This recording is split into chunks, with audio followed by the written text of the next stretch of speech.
Amen. Ensemble, nous allons chanter.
Alléluia.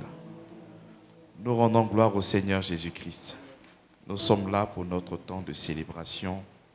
Nous sommes là pour lui rendre un culte de louange, un culte d'amour, un culte de reconnaissance, un culte de gratitude infinie. Il est Dieu, il est demeure. Il n'est pas Dieu quand tu es content. Il n'est pas Dieu quand tu es heureux. Il est Dieu parce qu'il est Dieu. Il ne souffre pas de notre compréhension. Non, non. Il ne change pas. Tu peux te mettre sur un angle et voir Dieu comme tu le veux. Mais Dieu n'est pas comme toi tu le vois. Il est Dieu. Et quelle que soit la lumière de la compréhension de l'évangile, c'est parce qu'il s'est révélé à nous. Sinon, nous qui sommes dans la finitude, nous ne pouvons pas cerner Dieu. Non. Et quand le Seigneur te fait la grâce d'avoir beaucoup de révélations, il ne faudrait pas t'enorgueillir. Parce qu'il faut savoir que même à ce niveau, tu ne connais rien. C'est lui qui s'y révèle. Et même il dit que nous connaissons en partie. Quand il sera là, nous allons le voir face to face. Amen. Alors, là nous sommes au 8e mois, le mois d'août. Amen. On a passé un moment terrible dans la veillée de prière. Nous l'avons déclaré nouvelle saison. Amen. Beaucoup de personnes n'étaient pas présentes. Je ne sais pas pourquoi. Je prie que le dimanche, le vendredi prochain, tout le monde viendra encore à ce moment de prière, de 22h à 4h du matin. On compte sur vous. On ne veut pas prier seul. On veut prier avec nos bien-aimés dans la foi. On aimerait avoir tout le monde près de nous. La Bible dit, il est doux et agréable pour des frères d'être ensemble. Pourquoi tu me prives de ce verset-là? Pourquoi tu me prives? Qu'est-ce que j'ai t'ai fait? Le Seigneur dit qu'il est doux et agréable. Donc quand je ne te vois pas, ce n'est pas doux et agréable. Mais pourquoi tu me prives de ça? Ce que je t'ai fait là, je te demande pardon. Pour que tu sois là chaque vendredi. C'est une fois dans le mois. Tu te souviens quand tu ne comprenais pas l'évangile, c'était chaque jour que tu faisais réveiller. Tu combattais, tu détruisais. Maintenant que nous avons compris la grâce, c'est difficile d'être là. On veille non pas pour tuer, on veille pour les célébrer. On a détruit ta motivation première, qui était de tuer les ennemis. C'est pour ça maintenant tu ne veux plus veiller dans la prière. Amen. Si des gens ont beaucoup de sujets, afin de pouvoir veiller en tuant les gens, nous avons plus de raisons à veiller pour lui dire merci pour tout ce qu'il est et tout ce qu'il représente pour nous. Amen. Alors, nous avons fait un long séminaire sur la justification. Et le Seigneur nous a fait beaucoup de grâce dans la compréhension de la justification. Nous avons eu beaucoup de retours des gens qui sont en présentiel et plusieurs personnes qui ne sont pas de cette communauté mais qui nous suivent. Ils ont été bénis par ce message. De comprendre véritablement la valeur sémantique même de la justification. On parle, mais on parle d'une manière superficielle, non pas dans les profondeurs. Mais le Seigneur nous a fait grâce afin de pouvoir connaître les profondeurs de la justification. Et je crois que vous êtes là, vous êtes aguerris, parce que c'est un docteur qui vous enseigne. Et nous avons prêché sur 6 numéros. Donc je sais que si quelqu'un a osé te demander c'est quoi la justification, cette dissertation tu feras. Amen ou pas amen. Alléluia. Actuellement, tu peux aller faire une conférence et parler de la justification. N'est-ce pas? Je peux compter sur toi. Qui peut s'élever pour venir parler de la justification maintenant? Une foi sans œuvre. Une foi stérile. C'est une foi des arnaqueurs.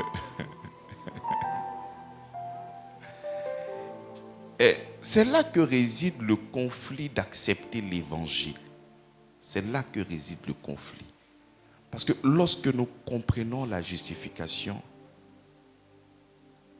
et que tu sépares, parce que lorsque nous parlons d'évangile, nous parlons d'une double grâce. Lorsque nous parlons de l'évangile, nous parlons de deux concepts qui sont liés. On ne peut les dissocier. On ne peut les séparer. Je parle de la justification et de la sanctification. C'est là que réside le conflit et la difficulté. Parce que lorsque tu finis de comprendre la justification, qui n'est pas le fondement de tes œuvres, de ce que tu fais, que tu aies bien parlé ou pas bien parlé, tout comme fait, je ne suis pas justifié par ce que je fais. Que j'ai insulté quelqu'un, je ne l'ai pas insulté, tout compte fait, ce n'est pas par ça que je suis. Si je vole, je ne vole pas, tout compte fait, ce n'est pas par ça que je suis. Mais il faudrait comprendre que lorsque nous sommes en train de parler de l'évangile, nous avons deux concepts. C'est comme une pièce à double face. Là et de l'autre côté. On ne peut pas les dissocier. Lorsque tu les dissocies, lorsque tu les sépares, tu peux te poser ce genre de questions. Si je suis justifié, mais pourquoi je devrais chercher peut-être à bien me conduire?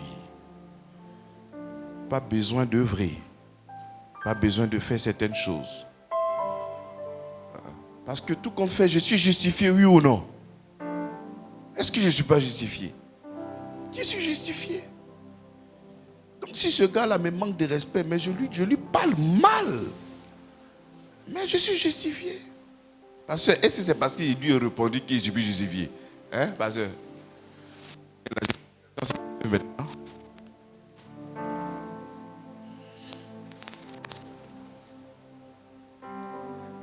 les gars chantent, il n'y a pas de problème. Les dirigeants, il n'y a pas de problème. Mais quand c'est le pasteur, il y a des problèmes. C'est compliqué cette histoire-là.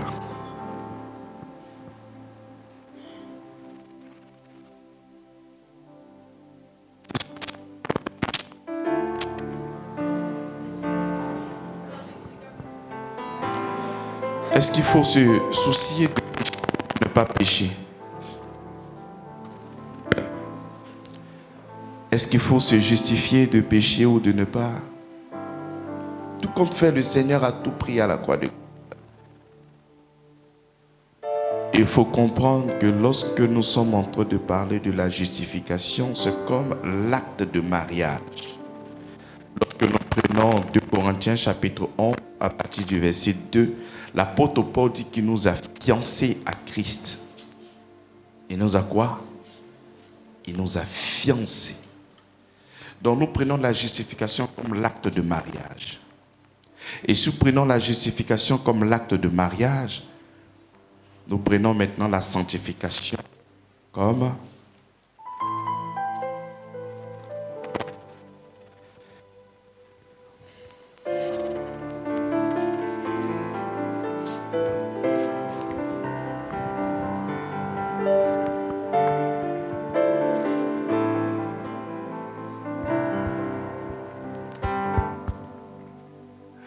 tout est coupé. Il n'y a pas de... Tout est coupé. Tous les micros sont fermés. Jésus. Alors, si nous prenons la justification, c'est très important ce que je suis en train de faire. Ne vous laissez pas embrouiller par tout ce qui se passe là. Non, non, non. Vous êtes venus pour la parole. On est d'accord? Si ça persiste, je vais déposer le micro, je vais prêcher sans micro. Mais soyez concentrés. Alléluia. Je peux compter sur vous.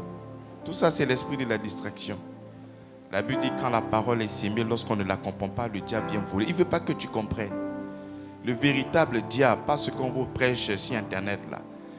Le véritable diable cherche à voler la parole de Dieu. C'est ce qu'il cherche à faire présentement, à être déconcentré. Donc, si la justification est l'acte de mariage, la sanctification, c'est quoi?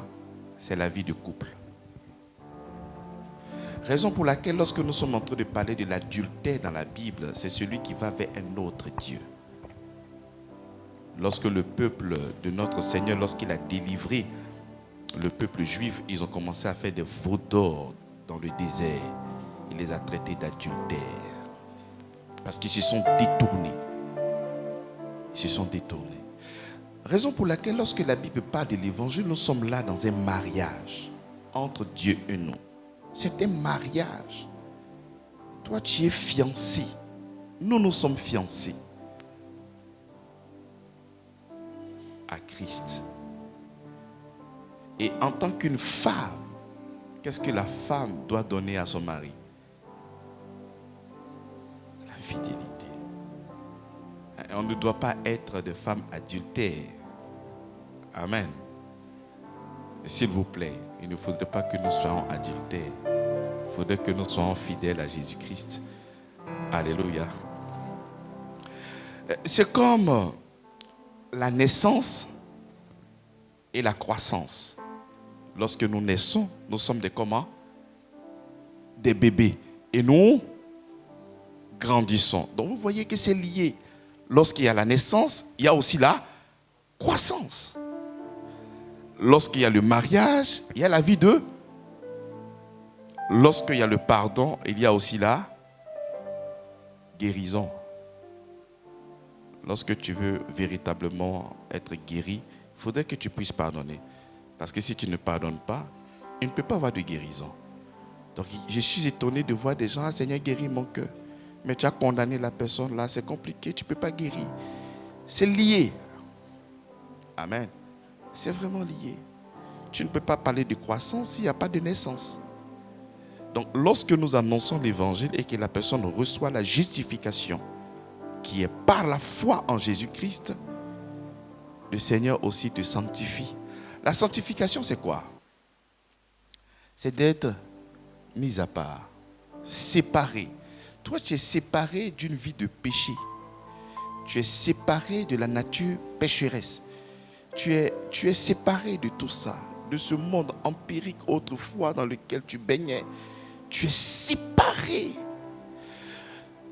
Lorsque nous étions en train de parler de la justification, il y a un point où j'ai parlé du problème de la justification.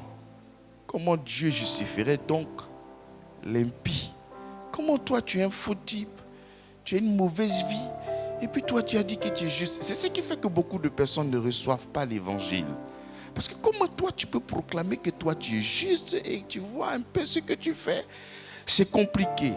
Et c'est tout à fait normal. Raison pour laquelle quand le Seigneur nous justifie, il ne nous laisse pas dans cette position-là. Est-ce que vous comprenez? C'est vrai que le Seigneur ne va pas se baser sur nos œuvres pour nous justifier. Pourquoi il ne se base pas sur nos œuvres? Parce qu'on ne peut pas gagner le ciel. On ne peut pas le mériter. C'est une grâce. Donc il nous l'accorde par l'œuvre de notre Seigneur Jésus-Christ. Donc le fondement et la base de notre acceptation, c'est Christ. Voilà pourquoi nous parlons de grâce.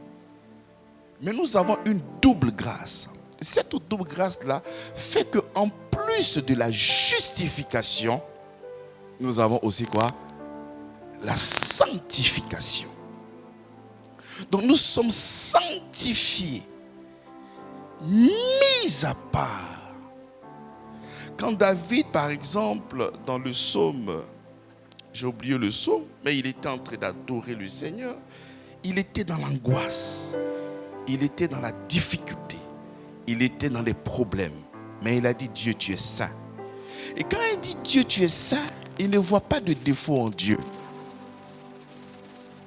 Il ne voit pas de défaut en Dieu. Tu sais que lorsque tu es en train de souffrir, tu peux voir des défauts dans notre Seigneur. Ah, Seigneur, tu aurais pu faire ça. Souvent, on lui donne des conseils. Seigneur, tu vois, mais là, si tu faisais comme ça, mais ça allait être bien. Tu es en train de dire qu'il n'est pas saint. Alors qu'il est saint. Celui qui était en train de dire ça, c'est une personne qui n'est même pas sanctifiée elle-même. Elle n'a pu que jouir seulement que de la justification. Mais cette personne arrive à comprendre, même dans cette difficulté, Il dit, tu es saint, Seigneur. Il n'y a pas de faute quand je te vois, Seigneur. Nous sommes limités dans le temps et dans l'espace. On ne peut que juger en fonction de ce que nous voyons. C'est comme ça que nous aussi, nous sommes saints. Lorsque je te vois, je ne vois aucune faute en toi. Lorsque je te vois, je sais que tu es séparé de cette vie de mensonges, de vols, de crimes, de malhonnêteté, de jalousie exacerbée. Le Seigneur t'a déconnecté de tout ça. Nous sommes aussi saints comme notre Père est saint, séparés. Donc il faudrait maintenant que nous puissions comprendre. Parce que si nous séparons la justification et la sanctification, mais nous aurons une vie, une foi morte. Parce qu'on est justifié, on n'a pas besoin de vouloir véritablement manifester cette véritable foi qui est en nous. Manifester cette parole qui dit que l'évangile est la puissance de Dieu pour le salut de quiconque. La parole est vraiment une parole transformatrice. Déjà, vous êtes purs à cause de ce que vous avez entendu. Donc, lorsque nous acceptons véritablement le Seigneur Jésus-Christ, nous avons affaire à une double grâce. Il nous a justifiés. Ça, c'est fini. Là, tu as compris depuis longtemps. De la même manière que tu comprends la justification et que tu crois vraiment dans ton cœur que Dieu ne te juge pas en fonction de tes œuvres, si ce n'est qu'en Christ. C'est de la même manière que tu dois aussi croire que tu es aussi sanctifié. Pourquoi le diable ne veut vraiment pas que tu puisses comprendre l'évangile? Pourquoi? Pour que tu puisses avoir ce même langage-là. Moi, je suis pécheur. Et lorsque tu le proclames, tu es en train de justifier cette vie dans laquelle tu es. Bon, tout qu'on fait, c'est mon péché mignon. Tout qu'on fait, c'est ce que... Bon, enfin, moi là, je suis comme ça. Oh, je ne suis pas parfait, donc je ne peux que... Non. Il faudrait que tu réalises que Dieu vit en toi. Il faudrait que tu réalises que le Seigneur t'a séparé. La sanctification s'est mise à part. Il t'a éloigné de ces choses-là. Si autrefois tu n'avais pas la force, en Christ tu as la force. J'ai pu tout par celui qui me fortifie. Lorsqu'il a fini de te justifier, il t'a répandu son amour dans ton cœur. Il a déversé cette usine d'amour dans ton cœur. Raison pour laquelle lorsque nous parlons de naissance, de l'autre côté, nous avons aussi quoi? La croissance. Et comment est-ce que nous grandissons? Nous grandissons par la parole de notre Seigneur Jésus-Christ. Il dit, l'homme ne vivra pas seulement de pain, mais de sa parole. Donc lorsque toi tu nais, ta maman va te donner soit du lait pour que tu puisses grandir. Après tu vas commencer à boire des compotes, beaucoup d'autres choses, jusqu'à ce que demain on te voit en train de lutter, gratin, pouac, pouac. On t'a dit, tu es en train de marcher même sans même que c'est quelqu'un, pouac, pouac. De la même manière, quand tu es aussi enfant de Dieu et que tu nais, nous commençons certes par le lait, mais nous devons aussi grandir à marcher aussi du gratin. Brouac, brouac, brouac. Quel est le niveau ce matin quand tu viens à l'église là? Quel est le niveau de ta maturité spirituelle? Tu as 1 an. Il y a des gens qui ont accepté le Seigneur Jésus-Christ, ça a peut-être 6 ans. Mais c'est comme des personnes qui ont 3 jours de croissance spirituelle. Ce sont ces personnes qui sont beaucoup légères. Ah non, tout comme fait, je suis justifié. Pas besoin de m'abstenir de faire ça. Pas besoin de faire ci, pas besoin de faire ça. Alors que le Seigneur nous a équipés afin d'être ses ambassadeurs. Lorsque j'aimerais aujourd'hui, moi qui suis en Côte d'Ivoire, me connaître un peu un autre pays, mais je vais soit dans son ambassade. je pourrais avoir plusieurs informations de cette nation-là. De la même manière que nous sommes aussi des pèlerins, voyageurs, parce que nous ne sommes pas de ce lieu. Nous sommes venus. Et cette fonction que le Seigneur nous a donnée par l'apôtre Paul, il dit que nous sommes des ambassadeurs. Donc celui qui veut connaître Dieu, connaîtra Dieu à partir de qui? Oui, mais Christ est où? Donc aujourd'hui, tu es devenu une lettre ambulante. Sans même ouvrir la Bible, lorsque je te vois, je lis la Bible au travers de tes faits et gestes. Je lis la Bible lorsque je te vois t'exprimer. Je lis la Bible lorsque je te vois en train de donner des réflexions. Je suis en train de lire la Bible lorsque je te vois donner un jugement. Par ta manière de parler, ta manière de te vêtir, tout ce que tu engages, nous voyons la Bible ambulante qui passe. Sans ouvrir même la Bible, quand je te vois, je sais que ton Dieu parle d'amour. Mais imagine-toi, Dieu fait de toi son ambassadeur en te laissant cette nature pécheresse. Mais tu vas faire comprendre à toutes ces personnes qui sont devant toi que dans ton royaume là, vous êtes des grands palpeurs, des voleurs patentés, des menteurs. C'est-à-dire tout ce que toi tu pourras transporter, on ne peut que voir ton Père derrière l'œuvre que tu es en train de manifester. Mais qu'est-ce que Jésus a dit? Il dit tout ce que je fais ne vient pas de qui? C'est mon Père. Donc ce que toi tu es en train de faire ce matin-là, ça ne vient pas de toi. Ça vient de ton Père. Donc montre-moi tes œuvres, je te dirai qui est ton Père. Si tu es en train de manifester l'amour, assurément celui-là aussi est un enfant de Dieu.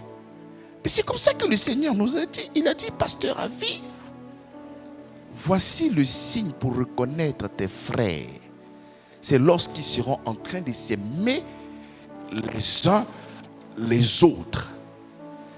Assurément, voici l'un de mes frères, dont le curseur n'est pas mis sur la démonstration de puissance, mais le curseur est déposé sur celui qui a reçu la sémence. Et cette sémence-là, c'est quoi? Mais c'est l'amour qui va inonder ton cœur. Je trouve des personnes qui croient véritablement qu'elles sont justifiées en Christ, mais elles ne savent pas qu'elles sont aussi sanctifiées. Il y a un problème avec ça. Parce que quand on parle d'évangile, on parle de la justification. La justification, c'est la porte d'entrée. C'est-à-dire, si nous voulons regarder le tabernacle, nous avons le parvis, nous avons le lieu saint, et nous allons le lieu très saint. Amen ou pas amen? La justification, tu viens de rentrer dans les parvis. Et la sanctification, c'est le lieu très saint. Et le lieu saint. Et le lieu très saint, c'est la glorification. Donc, tu ne peux pas proclamer que tu es un enfant de Dieu et il n'y a pas d'amour dans ton cœur.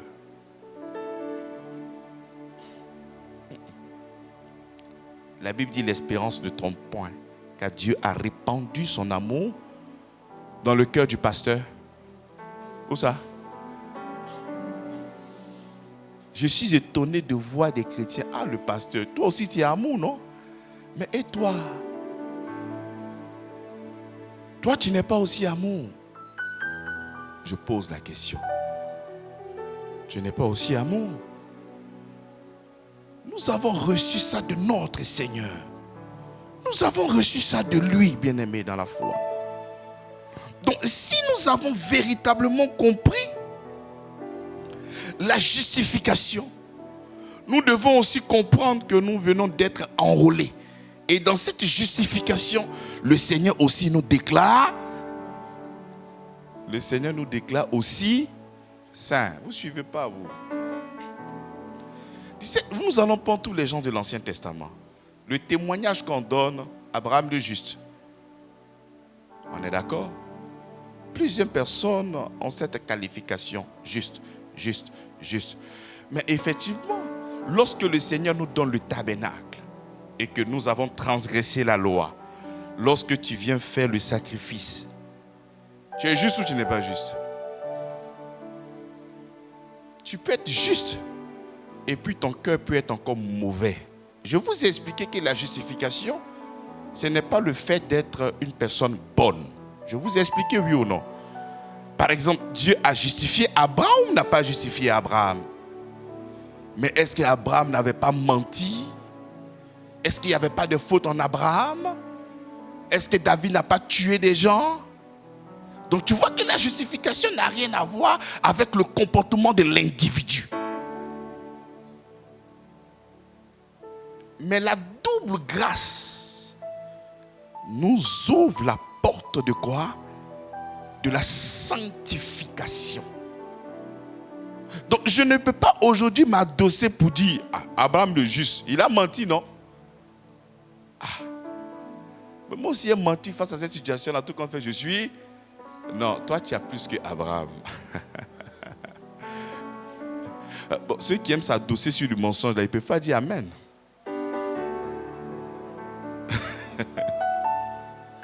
Ceux qui aiment s'adosser sur le mensonge ne peuvent pas dire Amen. Essaie de dire Amen. Tu vois, ça ne va pas sortir. Essaie encore, je vais voir. J'ai dit, je ne vais pas m'appuyer comme Abraham. On dit Abraham est juste, mais il a menti. Donc face à cette situation, il aussi, je peux quoi? Si Abraham a menti là-bas, moi en Christ, j'ai reçu plus que Abraham. Je suis saint. Dis avec moi, je suis saint. Je suis saint. Donc, je n'ai pas besoin d'emprunter ce chemin-là pour me secourir. Parce qu'en réalité, le mensonge vient pour nous secourir d'une situation. Amen ou pas amen? On t'a attrapé. Tu es obligé de dire, c'est pas moi. Sinon, tu sais que là, ça s'est gâté. Mais le Seigneur va plus loin. Il va détruire le moteur qui te donnait la force pour aller faire ça là. Amen. On dit la différence entre la sagesse et l'intelligent. On dit la sagesse, l'intelligent réfléchit aux problèmes que la sagesse a déjà évité. Amen. Donc il y a des coachs qui vont t'apprendre à mentir si jamais ta femme t'a attrapé. Il est intelligent. Mais la sagesse ne veut pas se donner le droit là de venir réfléchir à mentir. Il va dire, il faut quitter là-bas.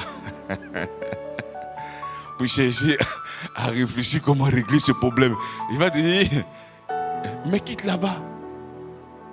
C'est ça ou c'est pas ça? Donc, la Bible dit, celui qui est enfant de Dieu est conduit par l'Esprit de Christ. À chaque fois que nous sommes dans des problèmes, il faut savoir que c'est toi-même qui t'es conduit là-bas. Parce que si nous nous laissons conduire par notre Seigneur Jésus-Christ, je pense que ce qui nous attend, c'est la vie et l'immortalité. La paix dans tous les compartiments de nos vies. Nous-mêmes, nous savons que les échecs que nous avons essuyés se reposent sur nos propres choix, sur nos manières de voir, d'apprécier. Souvent même, tu vois même, tu sais que le Seigneur te dit, mon fils, il faut aller là-bas. Mais tu sais que ce choix-là, ce n'est pas comme toi tu aimes là. Toi, tu veux l'autre côté. C'est que le Seigneur, il est prêt, c'est gâté, tu as arrangé. Ça, c'est notre jargon. C'est comme ça que nous parlons avec le Seigneur. C'est mon choix qui est là. Après, ça va arranger, Seigneur.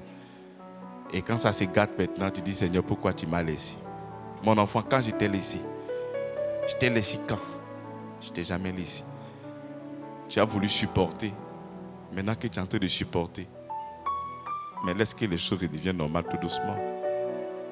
Amen.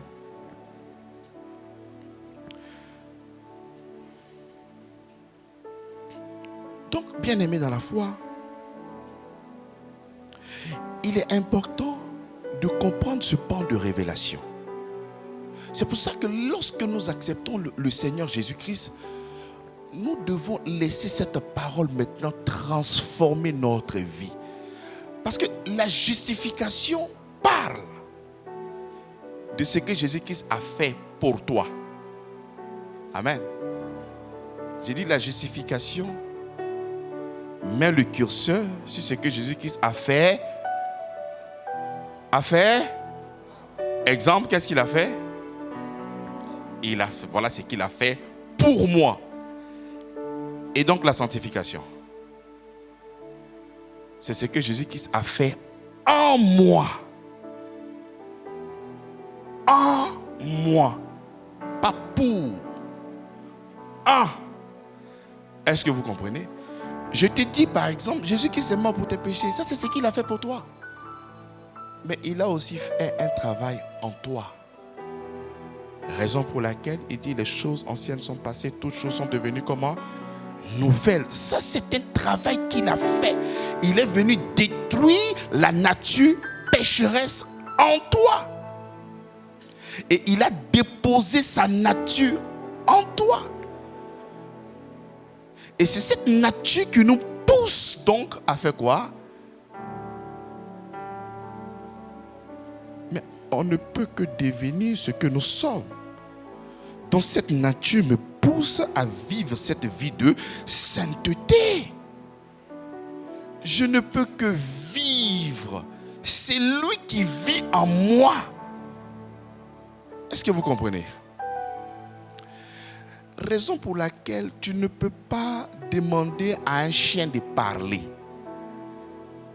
Ça sera difficile. On peut te demander d'aboyer, mais pendant combien de temps tu feras?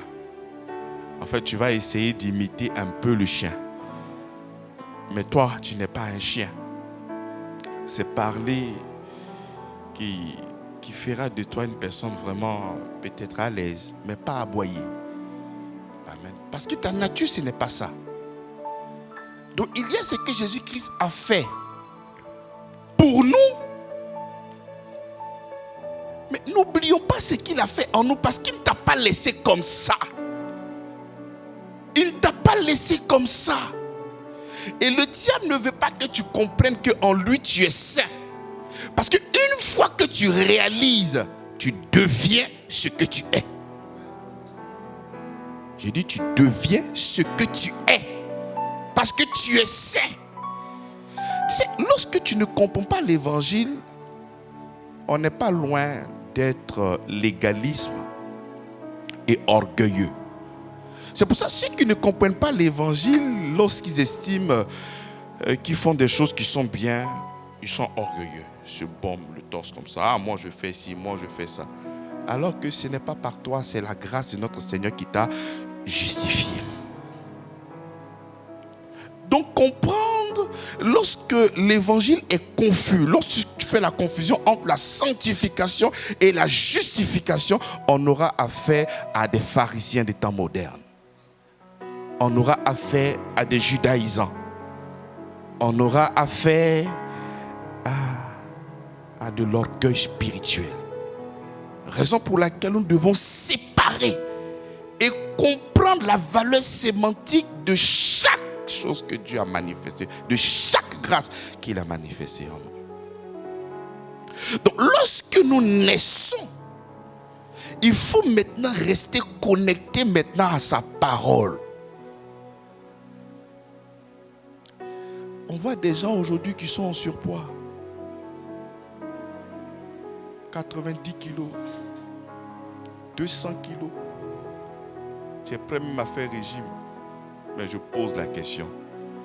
Tu pèses combien spirituellement? Tu pèses combien? Combien tu pèses? Il y a des gens même qui ne font même pas 1 gramme.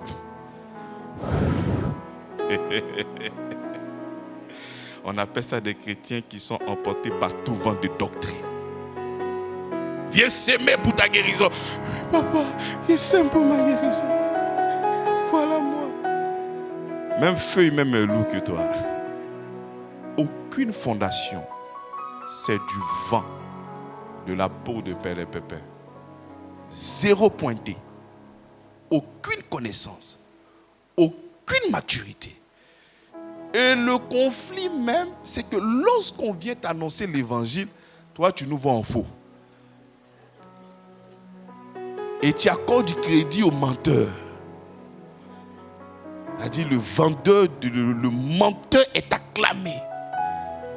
Homme de Dieu, tu es vraiment un oint de l'Éternel. Et nous qui annonçons maintenant la vérité, oh non, vous n'avez pas d'onction, donc vous êtes là, vous réfugiez dans la parole. Nous, on a besoin de démonstrations.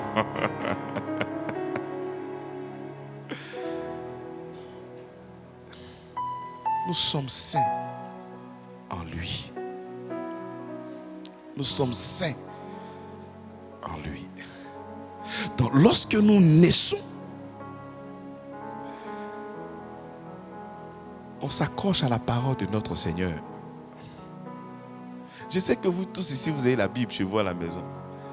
Il y en a d'autres, la Bible est au chevet du lit. Il y en a d'autres, la Bible est au bureau. Tu vois une belle Bible, soit en cuir. Mais quand tu fouilles comme ça, on sent que la Bible elle est neuve. Non, les gars n'utilisent pas. Dès qu'il fait un cauchemar, il prend la Bible. Oh Seigneur, non, ce n'est pas papier là qui protège. C'est cette parole-là en toi qui est esprit et vie. On peut penser à la parler, vendre, bouffe, tout. On voit des gens sur Internet qui font souvent des choses comme ça, non? Mais pour que ça soit vrai, il faudrait que ça soit déposé en toi.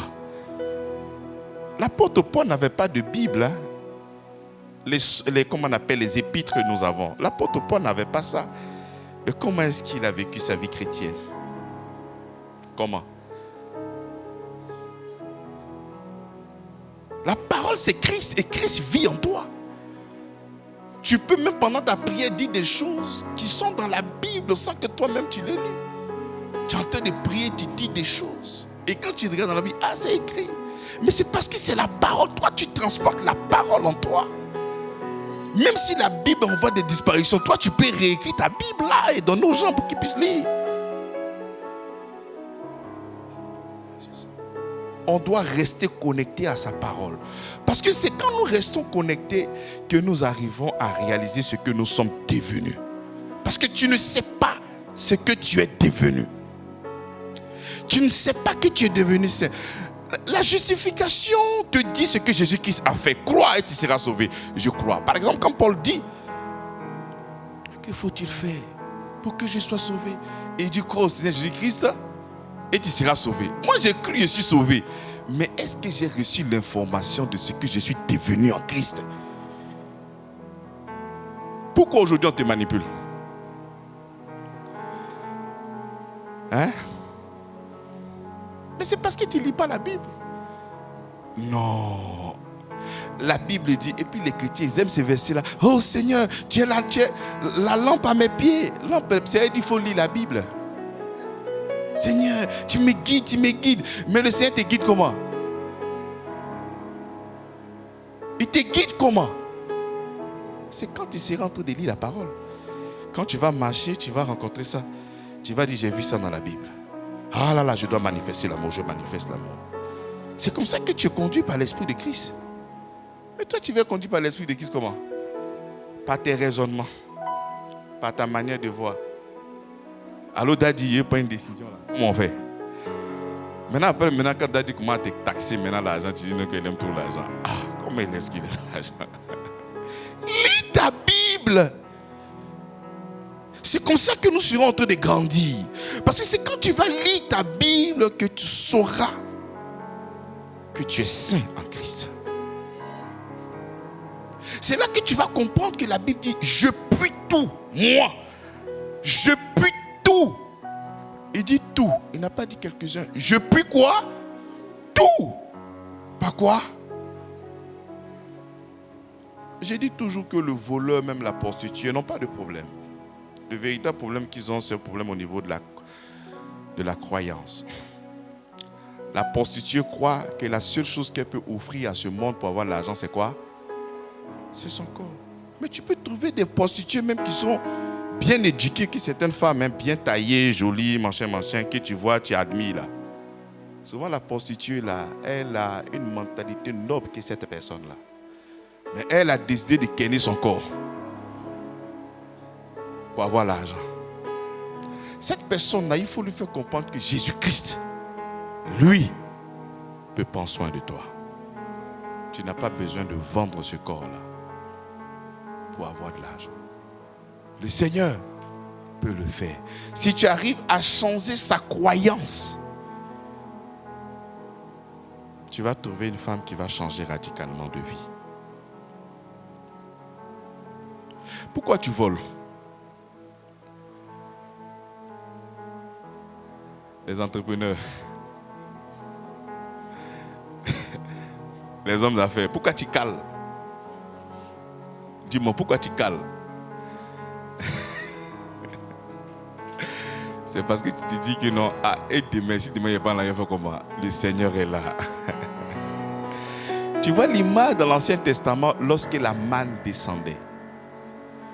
Il y avait les hommes d'affaires là. Ils étaient aussi dans le désert. Il dit non, Dieu, attends, regardez un peu. Peut-être demain, le Dieu là, il est bizarre. Il va se réveiller un beau matin, il ne va pas envoyer. Donc, c'est mieux, hein? On va se sécuriser. Il dit, chaque jour, il a envoyé. Il dit, toi, tu penses qu'on ne te connaît pas. Mais on connaît ton adresse. Il dit, mon fils, chaque matin, j'ai fait descendre la main. Il dit, ça, c'est ton problème. Oui, papa, d'accord, on a compris. Chaque matin, non? Ok, il n'y a pas de problème. Prends ça, il dit, un Dieu, on l'appelle souvent, on ne le voit pas. C'est un gars comme ça, on doit faire confiance. Ce qu'ils ont gardé là est pourri. Dit, non, ce pays n'est pas bien gardé. Ils ne savent pas que la Bible dit que chaque jour suffit sa paix. Il dit non. Le lendemain, ils prennent encore, ils gardent. Mais qu'est-ce que le Seigneur est en train de nous annoncer? Chaque jour, il va t'envoyer de quoi à manger. J'ai dit chaque jour, il va t'envoyer de quoi à manger. J'ai dit chaque jour, il va t'envoyer de quoi à manger. Celui qui fait sortir la nourriture de la terre pour ses enfants, c'est lui. C'est lui qui multiplie les pains, c'est lui. Il a cette capacité de te ravitailler d'une manière où tu ne peux pas imaginer. Mais tout part de là, de la croyance. Est-ce que tu crois? Le Seigneur m'a appelé à des choses extraordinaires. Je ne peux pas être dans ce genre de compromission, non! La foi, ce n'est pas toujours du oui. La foi, c'est dit aussi non. La foi, ce n'est pas toujours du non. La foi aussi, c'est du oui. Tout dépend de là où tu te trouves. C'est comme ça. Vos histoires d'école que vous avez, ça n'a rien à voir avec la foi. Ça n'a rien à voir avec la foi. Donc quand tu décides d'aller voler sous prétexte que Dieu peut oublier, tu es en train de mettre Dieu à ton niveau. C'est pour ça qu'il n'est pas tout puissant dans ta vie. Tu le mets à ton niveau à chaque fois. Non, si je ne vole pas là, comment il fait pour avoir l'argent? En fait, là comme ça, quand je dis comme ça, c'est vulgaire. S'il ne fait pas quelque chose là, quand tu dis quelque chose là, c'est le mot, tu as dit, les politiciens, c'est de jouer les mots. Quand tu joues les mots, c'est acceptable. Ah, ok, si c'est comme ça, là, je comprends.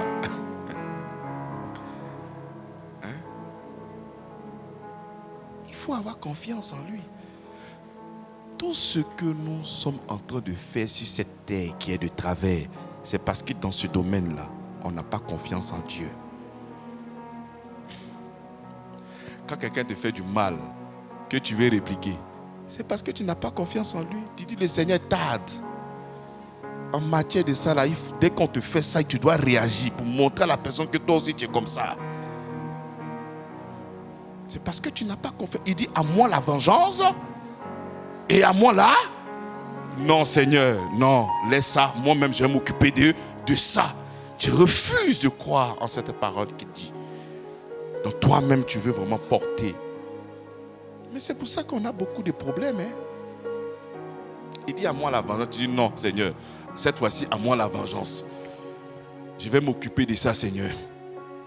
Maintenant, quand tu vas t'occuper de ça, maintenant qu'il y a des problèmes, oh Seigneur, mais ça, ce sont les femmes même qui sont fortes dedans. Tu as vu que je partais me tromper là, mais pourquoi tu ne m'as pas empêché? Il t'a empêché comment? Toi, si tu t'es levé, tu dis, toi, si tu t'en vas. Non, si tu me mets là, tu allais attraper mon pied. Mais j'ai attrapé ton pied comment? Comment j'ai attrapé ton pied? Dis-moi. Mais sœur, dites-moi, comment est-ce que vous faites ça? C'est tout extraordinaire. Mais je comprends, nous sommes épouses. Donc on se comporte comme les femmes, puisqu'on est des femmes en Christ. Et c'est ça le problème. Nous sommes saints. De la même manière que tu crois que tu es justifié en Christ, il faut croire aussi que tu es saint. Il faut croire que tu es saint. Il faut vivre l'évangile. L'évangile ne doit pas être un mythe. L'évangile ne doit pas être voilà des choses qu'on rencontre dans des bouquets. Tu dois vivre ta foi. Mais pourquoi tu n'arrives pas à vivre ta foi? C'est parce que tu n'accordes pas du crédit en ce que la Bible dit. Il n'y a pas autre chose. Toi-même, tu me regardes d'une manière sérieuse là. Tu es venu pour que Dieu te donne l'argent. Seigneur, dis quelque chose dans ma vie, ça va aller. Seigneur, j'ai besoin d'un bon mari. Seigneur, j'ai besoin d'une belle femme. Si on a fait des vies folles là, toi tu n'es pas dedans. Hein?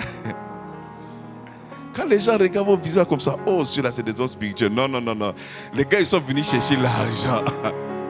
Ils sont venus chercher une bonne position. C'est pour ça que nous allons voir des chrétiens qui sont frustrés. Parce que le gars, il n'est pas en Christ, mais il est debout que toi. Je parle à la manière des hommes, en fonction de ce que nous voyons. Pas spirituellement parlant. Le gars, il n'est pas en Christ, il a la voiture que toi. Il n'est pas en Christ, il a la maison que toi. Il n'est pas en Christ, tout est propre. Et toi-même, tous les jours, tu as fait de Christ, ça même, c'est compliqué. Ah! Affaire de Dieu là aussi. Dieu est compliqué. En fait, tu ne veux pas dire, je suis la voix des sans voix. C'est que tu n'arrives pas à dire, je suis en train de dire aujourd'hui. Donc ta vie chrétienne est résumée à ça. Non, la vie chrétienne c'est vivre Christ. Et vivre Christ c'est vivre la sanctification. Vivre Christ c'est vivre la sanctification. Nous devons vivre cela. Notre approche de l'évangile diffère de beaucoup de personnes. Et c'est après avoir pratiqué plusieurs choses, ils disent qu'ils sont saints à cause de ce qu'ils ont accompli. Mais nous vous disons que vous êtes déjà saints et nous devons vivre cette nature qui est en nous. Parce que si tu ne réalises pas ce que tu es, tu ne peux pas devenir ce que tu ne crois pas être. C'est ça le problème. Donc quand je suis en train de dire que tu es saint, ce n'est pas pour t'encourager, non. Je suis en train de te dire ce que tu es vraiment. Et si tu crois véritablement à l'évangile que tu es saint, tu vas commencer à vivre ce que tu es, mais réellement. Donc tout part de la croyance d'abord. Quel est le fondement de ta croyance?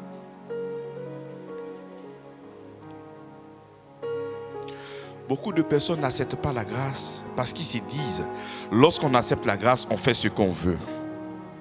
Mais est-ce que la Bible peut t'encourager à aller voler? Est-ce que la Bible peut t'encourager à faire ce qui est malhonnête? Moi, je ne sais pas pourquoi les gens réduisent la parole de Dieu à la morale. Non! La parole de Dieu, c'est vivre le Christ. Vivre le Christ va au-delà de ces lois. De ces lois-là. Il ne faut pas faire ici, il ne faut pas faire comme ci, il ne faut pas faire comme ça, faut pas. Le christianisme, ce n'est pas faut pas, faut pas, faut pas. Non. Le christianisme, c'est vivre. Il faut vivre le Christ. Je parle Christ. Je respire Christ. Je m'exprime Christ. Tout ce que je fais. Mais la Bible dit, si je vis, ce n'est pas moi qui vis, c'est Christ. Si je vis, ce n'est pas moi qui vis, c'est qui vit en moi? Mais laisse donc Christ vivre sa vie en toi. Ah, qu'est-ce qui est compliqué? Cela est impossible lorsque tu détiens encore la nature pécheresse. Cela est impossible pour Abraham de ne pas mentir. Cela est impossible pour toutes ces personnes qui étaient dans l'Ancien Testament. C'est des menteurs. Cela est impossible pour celui qui n'a pas encore reçu Jésus-Christ. Mais pour celui qui a reçu Jésus-Christ. Mais c'est pour ça que Paul est cohérent. Il dit, je puis tout. Parce que c'est lui. Ce n'est pas une question de toi, mais de celui. Et c'est ce celui-là qui vit en toi. Est-ce que tu réalises que Christ vit en toi? Toi, quand tu fais sortir ces gens de versets, c'est parce que tu sais que tu es poursuivi la nuit.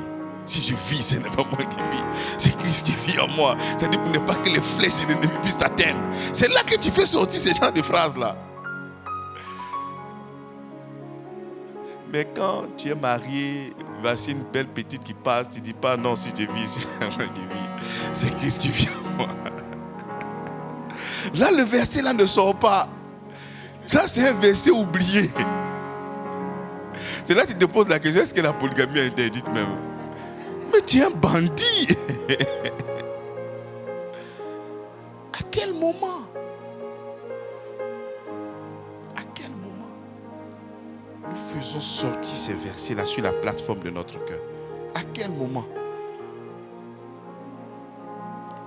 Lorsque nous sommes en train de manifester l'amour, je ne suis pas en train de dire que les gens ne viendront pas vous faire du mal. Les gens viendront vous insulter, vous mépriser, faire de la jalousie, faire beaucoup de choses. C'est à toi de décider de ne pas répondre et de manifester l'amour. Ce n'est pas par faiblesse, mais c'est un amour profond. Tu sais, à chaque fois, le mot craindre dans la Bible, ce n'est pas avoir peur de Dieu. Par exemple, est-ce que tu peux te mettre à un balcon et puis prendre ton bébé qui vient de naître, faire comme ça? Tu crains. Et c'est parce que tu as peur de ton enfant. Mais c'est l'amour profond que tu as pour ton enfant qui ne peuvent pas te donner à avoir ces gens de légèreté-là. Donc craindre, ce n'est pas avoir peur de Dieu. C'est une révérence, une adoration profonde de ce qu'il a fait pour toi. Et parce qu'il est bon. Et parce que tu l'aimes tellement, tu n'as pas envie de lui faire du mal. Tu vois, quand un homme aime une femme, oh lui là, je le maîtrise, la peur de moi. Non, ce n'est pas la peur, ma soeur. C'est parce qu'il t'aime trop. Et souvent, les femmes moins averties, elles prennent l'amour comme de la faiblesse. Non. Ça, ce sont des gens qui sont tout petits d'esprit. L'amour n'est pas une faiblesse. L'amour, c'est une force. Donc, même quand des gens ne répondent pas à tes faces, là, ce n'est pas parce qu'il a peur, hein. C'est parce qu'il a décidé de vivre sa vie chrétienne. Et ce n'est pas toi, un comédienne, tu vas venir le déranger. Je suis chrétien et je demeure chrétien. Je veux continuer ma vie chrétienne. Ce n'est pas toi qui vas venir, moi, chambouler ma vie et il continue sa vie. Mais sa vie chrétienne. C'est comme ça que quand tu vois des choses que tu n'arrives pas à comprendre, je peux tout par celui qui me fortifie. Parce que là, je peux tout par celui qui me fortifie. C'est parce que nous voulons voir Christ se manifester. Chaque jour, nous voulons le voir tel qu'il est, tel nous sommes dans ce monde. Nous voulons réaliser la parole de cette écriture-là. Nous voulons avoir ce témoignage qu'ils ont donné de Jésus. Nous avons contemplé ce monsieur-là, plein de grâce et de bénédiction. Arrive à un niveau, lorsqu'on sera en train de parler de toi, on ne parlera pas de ta beauté. Ah non, le frère là, il est beau. Ah non. Ah, cette sœur-là est remplie de grâce et d'amour. On n'a pas parlé des traits fins de Jésus-Christ. On a parlé de la grâce et de la bénédiction. C'est tout ce qu'on pouvait prendre pour le cataloguer. Mais toi, quand on veut parler de toi, on dit quoi? Non, la dame un peu grande de taille là. Oh, elle qui ne salue pas les gens là. Elle qui répond mal là, tu la connais pas? Oh, le frère de l'église qui vient toujours en retard là. Oh, il y a un diacre même là, lui il vient toujours en retard. Le diacre qui vient en retard là. Oh, lui qui vient et puis se joue les dangers. Oh. Il faudrait qu'on parle de toi. Mais le frère, la dernière fois, il a parlé, le cœur, j'étais vivement touché. Ah oui. Ah, je vois. Ah non, la sœur qui a rendu un témoignage puissant à l'endroit de notre... Ah oui. Mais quel est le témoignage qu'on te donne? Si quelqu'un veut parler de toi, mais il a oublié ton nom, qu'est-ce qu'il va dire? Demande à ton voisin, si tu veux parler de moi que tu connais pas, qu'est-ce que tu diras de moi? Dis-moi. Pose la question. Si tout de suite, on te demande, qu'est-ce que tu diras? Qu'est-ce que tu diras, bien-aimé?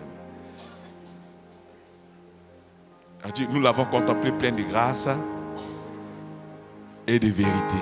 Ah, le gars qui ment là, un gars il vient, il ment seulement, tous les jours il a un problème. Toi, on te contemple, beaucoup de lois et de mensonges. C'est compliqué, bien-aimé.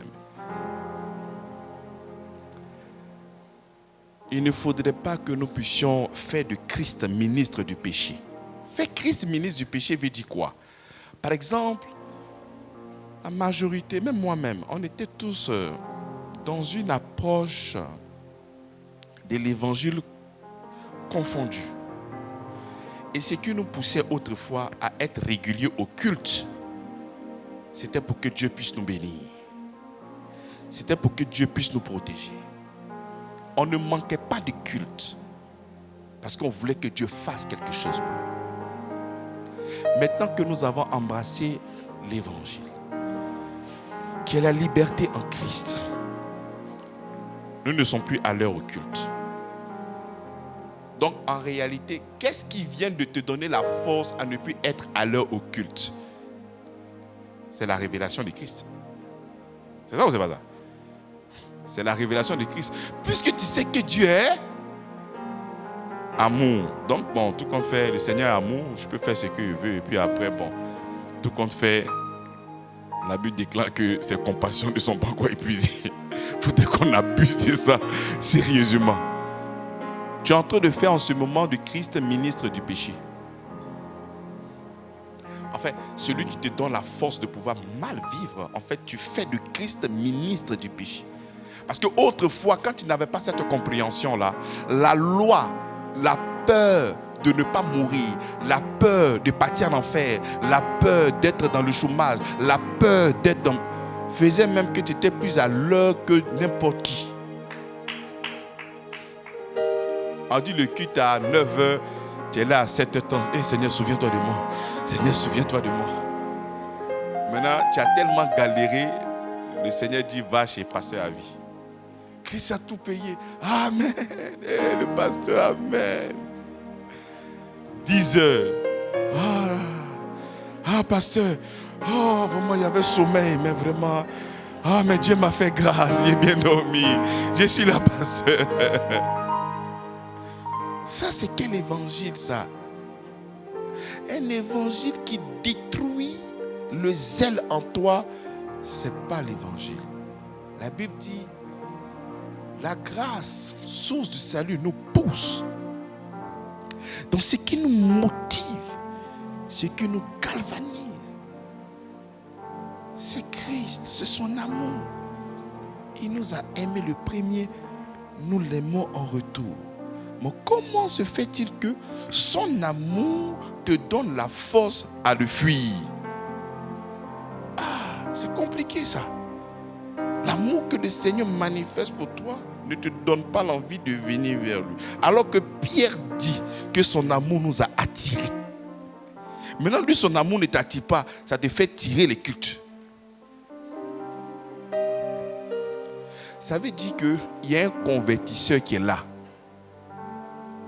Quand la Bible dit que lorsqu'on ne comprend pas la parole, le diable vient voler. Donc il y a un convertisseur qui vient convertir ce qu'il est en train de donner là. Puisque je suis justifié, je peux faire ce que je veux. Attends, le pasteur dit qu'on est sauvé par la grâce. Donc ce n'est pas le fait de venir veiller là qui a fait que Dieu va me bénir, ou bien? Pasteur, je te pose la question. Je suis béni parce qu'il est pris pendant 20 heures? Non. C'est à cause de qui? Christ. Non, laisse-moi dormir. Et je sais que ce sont ces gens de mentalité-là qui surfent dans la mentalité de plusieurs personnes qui ont reçu la grâce. Et je ne suis pas le seul prédicateur à être dans cette difficulté. L'apôtre Paul, quand tu vas lire le livre de Romains, à chaque fois qu'il était en train d'abonder dans la grâce, les gens ont posé la question, donc pécherions-nous alors pour que la grâce abonde? Parce qu'il est en train de dire que non, la grâce abonde, la grâce abonde. Mais pour qu'il y ait grâce là, il faut que nous puissions pécher. Donc on va pécher. Là, la grâce va abonder. Non, loin de là, loin de là. La question ne se pose pas dans ce sens-là. Non. Je donne toujours cet exemple-là, mais c'est l'évangile. Il y a des nouveaux venus qui sont sûrement peut-être là. C'est comme tu dis à ton époux, je t'aime tellement que quel que soit ce qui va se passer entre toi et moi, jamais je vais t'abandonner. Et puis ta femme, elle est tellement contente. Elle dit, hé bébé, donc je peux te tromper alors. Non, la question ne se pose pas. Ce n'est pas que tu es en train de donner le droit à ton épouse d'avoir une autre vie en dehors de toi. Tu es en train de lui manifester de l'attention, d'un amour profond. Que quelles que soient les difficultés, nous sommes ensemble et nous allons les traverser ensemble. Mais non pas un moyen de se libérer et d'aller voir un autre homme. C'est ça la grâce. La grâce nous fait comprendre ni les choses présentes, ni les choses à venir, ni les difficultés. Nous pourrons nous séparer parce qu'on est unis d'une manière éternelle. Donc, lorsque nous sommes convaincus que nous sommes unis d'une manière éternelle, donc on peut faire des vacances. On sort, on fait n'importe quoi et on revient. Non, ce n'est pas ça.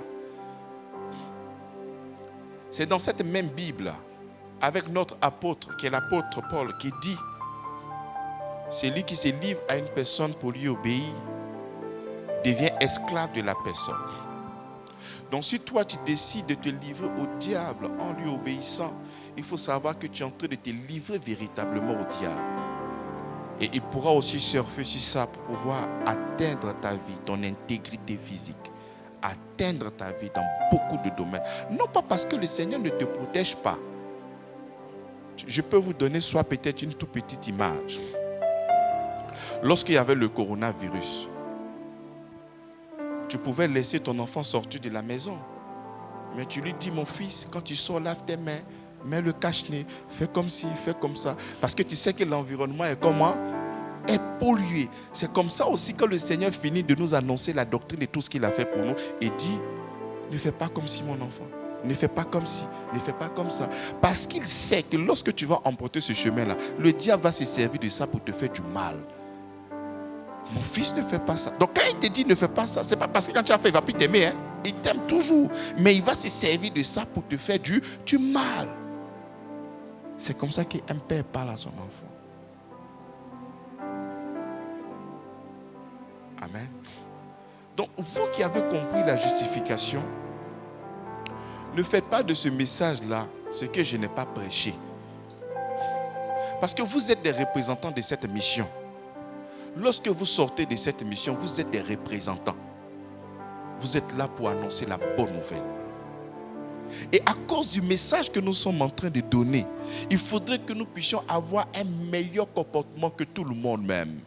Parce que nous savons que nous avons l'esprit de vie en Jésus-Christ en nous. Nous avons donc le pouvoir et la capacité. Parce que tenez-vous bien. Puisque nous sommes en train de prêcher et nous disons que nous sommes justes, non pas à cause de ce que nous sommes en train de faire, mais à cause de Christ, lorsque nous serons en train d'avoir un mauvais choix, on va dire: c'est parce que tu as envie de vivre mal que tu dis ça. Alors que ça n'a rien à voir. C'est la vérité de l'évangile. C'est toi-même qui as décidé de mal vivre. Et tu seras en train maintenant de faire obstacle à l'évangile. C'est pour ça que l'apôtre Paul dit: je traite mon corps durement. Mais pourquoi? Non pas pour plaire à Dieu. Pas pour plaire à Dieu. Parce que le moyen par lequel nous sommes appréciés, c'est parce que nous dégageons l'odeur de Christ. Mais nous le faisons à cause de l'excellence, à cause de l'évangile. Comment est-ce que ce bien-aimé va recevoir cette parole que je suis en train d'annoncer ce matin? Comment il reçoit cette parole? Si tu parles de la délivrance alors que toi-même tu n'es pas délivré. Tu parles de la restauration alors que toi-même tu n'es pas restauré.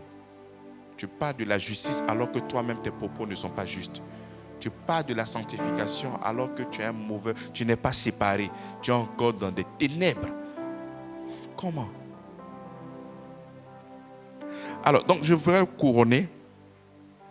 J'ai bien voulu faire encore un séminaire sur la sanctification. Mais je crois qu'en début d'année, j'avais fait un séminaire dessus, non? Ah, c'est l'année passée.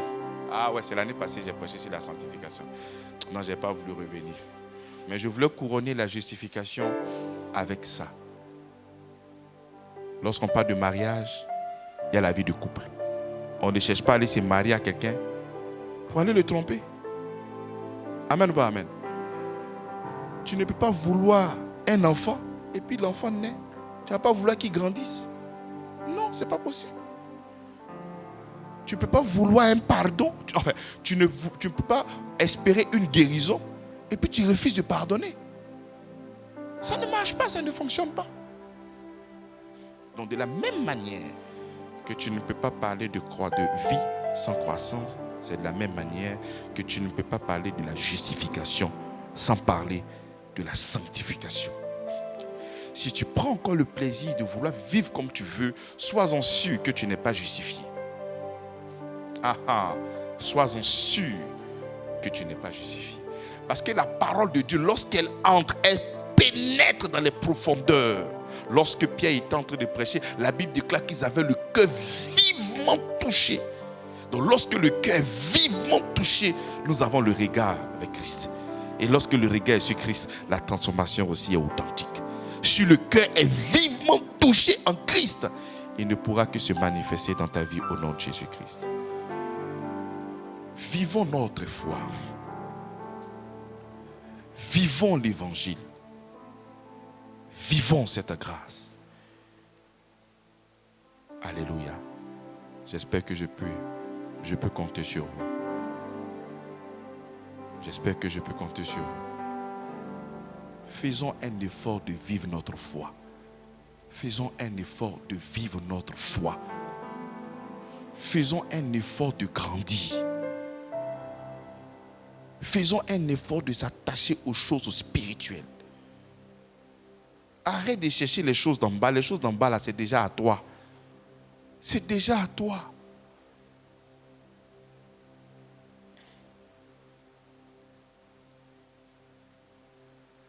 On va se lever pour prier. Nous allons prier, nous allons dire, Seigneur, la maturité spirituelle. Nous voulons grandir, Seigneur. Et grandir proportionnel à ta parole. Nous prenons donc l'engagement, Seigneur, de te consommer chaque jour. Nous prenons donc l'engagement de méditer chaque jour. Nous prenons l'engagement, Seigneur, de rester connectés à ta parole. Ensemble, prions le Seigneur. Seigneur, nous te rendons toute la gloire. Merci pour ton amour, Seigneur. Merci pour ta grâce, ta bonté, ta fidélité, Seigneur. Nous te célébrons, Jésus-Christ. Nous te rendons la gloire, Seigneur Jésus.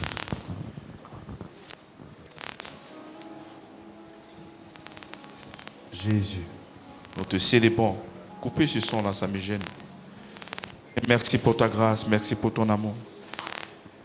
Nous voulons grandir, Seigneur, conformément à ta parole, conformément à l'évangile.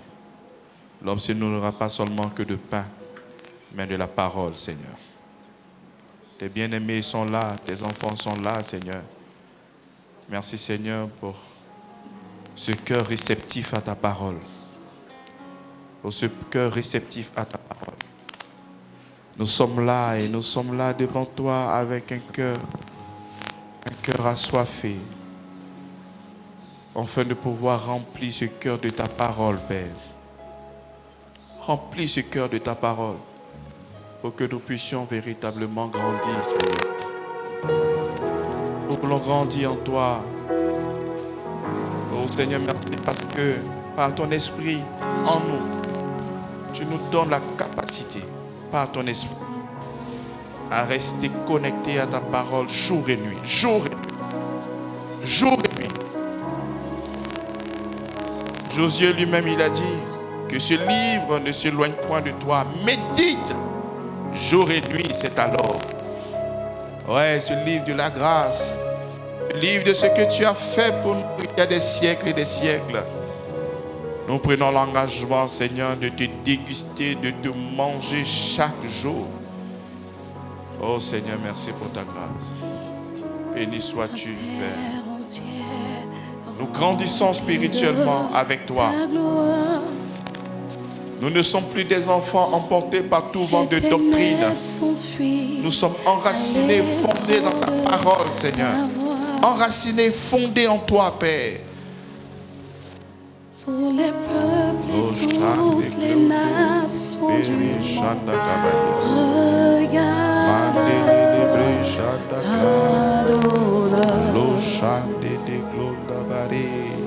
Oh roi, tu parles ceux qui étaient morts, ceux qui est en vie. Tu déclares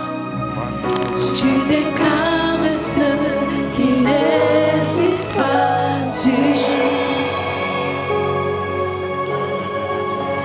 La création tout entière proclame la splendeur du lion de Juda. Oh roi, la terre entière remplie de ta gloire. Oh, les ténèbres s'enfuient à l'écho de ta voix. Tous les peuples, toutes les nations, toutes les nations du monde regardent à toi,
Adonai.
Je suis car tu m'as fait don de ton nom.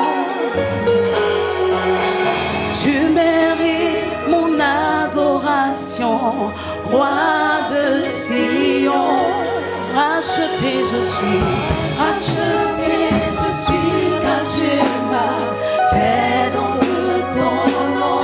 Tu mérites mon adoration, roi de Sion. Racheté je suis, car tu m'as fait don de ton nom. Tu mérites mon adoration. Tu mérites mon adoration, roi de Sion. Racheté je suis, car tu m'as fait don de ton nom. Tu mérites mon adoration.